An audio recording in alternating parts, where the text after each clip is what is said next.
ఒక గొప్ప దైవజనుడు, ప్రార్థనాపరుడు, నిష్కలంకంగా సేవ చేసేవాడు. ఓ రోజు ఆ దైవజనుడు ప్రార్థనలో ఉన్నాడు. ఆ ప్రార్థన మధ్యలో ఒక దర్శనం చూస్తున్నాడు. ఇంట్లో వాళ్ళు వాళ్ళ పనులు చేసుకుంటున్నారు.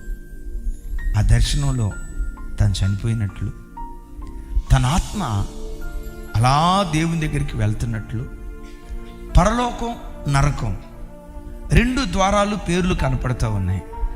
టకా టకా తలుపులు కొట్టాడు. తలుపు తీయట్లా. ఒక దేవదూత వచ్చి తలుపు తీసి, ఎవరు బాబు మీరు? నా పేరు సాత్విక్ రాజ్. నీ పేరు గొర్రెపిల్ల జీవ గ్రంథంలో లేదే. నా పేరు గొర్రెపిల్ల జీవ గ్రంథంలో లేకపోవటం ఏంటమ్మా? గోడల మీద ఎన్ని వాల్ పోస్టర్లు అంటించారు, ఎన్ని చర్చిల మీద నా పేర్లు ఉన్నాయి, నా పేరు లేకపోవటం ఏంటి? సారీ అయ్యా, నీ పేరు గొర్రెపిల్ల జీవ గ్రంథంలో లేదు. తలుపు మూసాడట.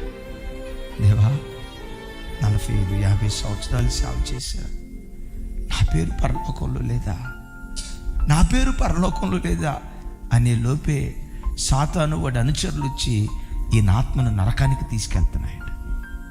ఆ దర్శనంలో ఏడుస్తూ ఉంటే అప్పుడు దేవుడు చెప్తాడట, సాత్విక్ రాజ్, నువ్వు చాలా మంచోడివి.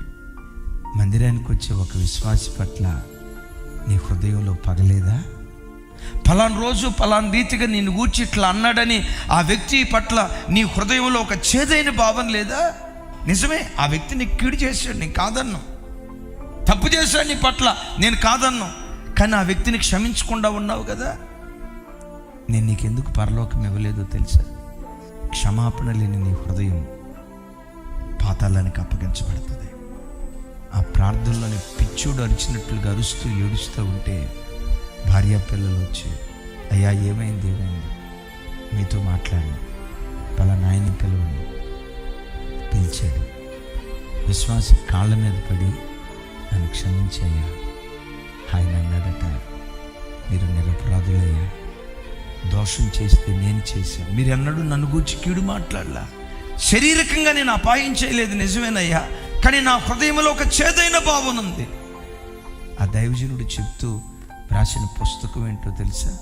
క్షమాపణ లేని హృదయాలు నరకపు నిలయాలుగా మారిపోతాయని. బిడ్డలారా, ఎవరి మీదైనా కోపం, పగ, పంతముందా? హృదయాన్ని కడుక్కుందాం. శత్రువు కూడా ప్రేమను పంచే ఆ స్థాయికి మనం ఎదుగుదాం.